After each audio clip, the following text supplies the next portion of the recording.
नमस्कार, मैं डॉक्टर लेखा सोनी आयु लेखा में आप सभी का स्वागत है। सोशल मीडिया में एक्सपर्ट साइंटिस्ट लगातार सचेत कर रहे हैं कि कोरोना की थर्ड वेव बच्चों के लिए घातक सिद्ध हो सकती है। ऐसे में पेरेंट्स का चिंतित होना जायज़ है। प्राचीन काल में वैक्सीनेशन की जगह स्वर्ण प्राशन को महत्व दिया जाता था। तो आज इस वीडियो में मैं आपसे स्वर्ण प्राशन के बारे में बात करूंगी। आयुर्वेदिक टेक्स्ट में स्वर्ण प्राशन के बारे में क्या कहा गया है, स्वर्ण प्राशन में किस तरह की स्टडी और रिसर्च की गई है, स्वर्ण प्राशन को कितनी मात्रा में कितने साल तक के बच्चों को दिया जा सकता है, स्वर्ण प्राशन को पुष्य नक्षत्र में देने से क्या लाभ होता है। इस वीडियो को लास्ट तक ज़रूर देखें, चैनल को सब्सक्राइब करें एवं बेल आइकन को हिट करें और मेरे इस इन्फॉर्मेटिव वीडियो को मैक्सिमम लोगों तक ज़रूर शेयर करें। आयुर्वेद में जिस तरह से फादर ऑफ मेडिसिन आचार्य चरक को फादर ऑफ सर्जरी आचार्य सुश्रुत को कहा जाता है, उसी तरह से आयुर्वेद के पीडियाट्रिशियन मतलब आयुर्वेद में जो बच्चों के डॉक्टर हैं वह आचार्य काश्यप है, जिन्होंने काश्यप संहिता लिखी।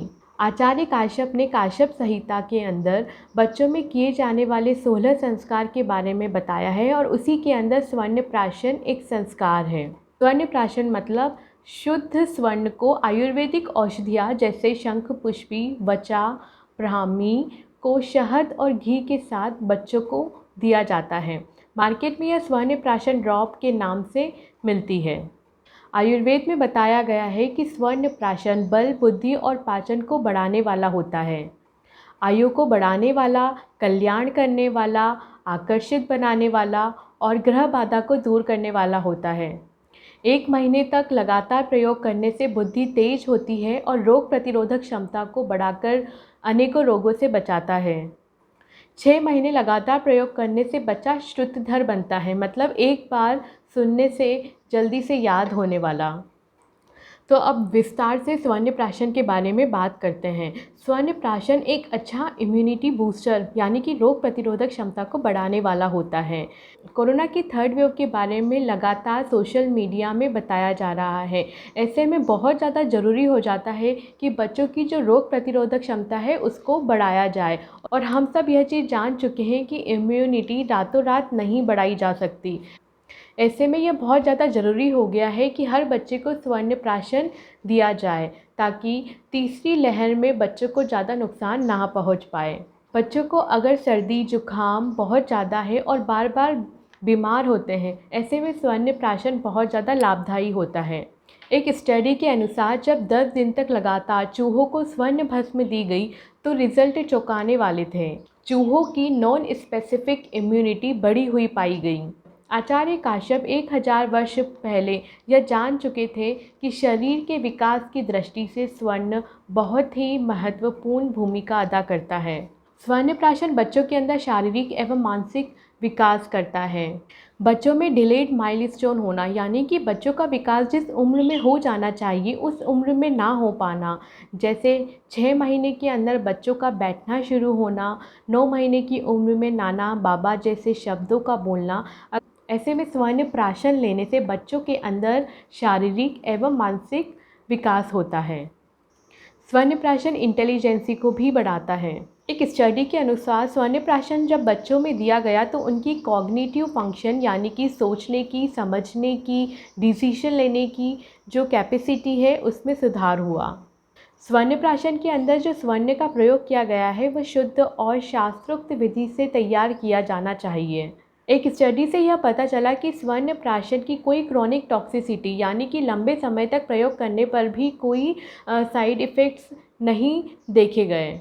स्वर्ण प्राशन को एक जनरल टॉनिक की फॉर्म में बच्चों को दिया जाना चाहिए। 1 से 16 उम्र तक के बच्चों के अंदर अधिकतर शारीरिक एवं मानसिक विकास होता है। ऐसे में स्वर्ण प्राशन देने से बच्चों की रोग प्रतिरोधक क्षमता बढ़ती है, इंटेलिजेंसी बढ़ती है और साथ में जो चय और उपचय यानी कि जो मेटाबॉलिज्म है उस पर सुधार होता है।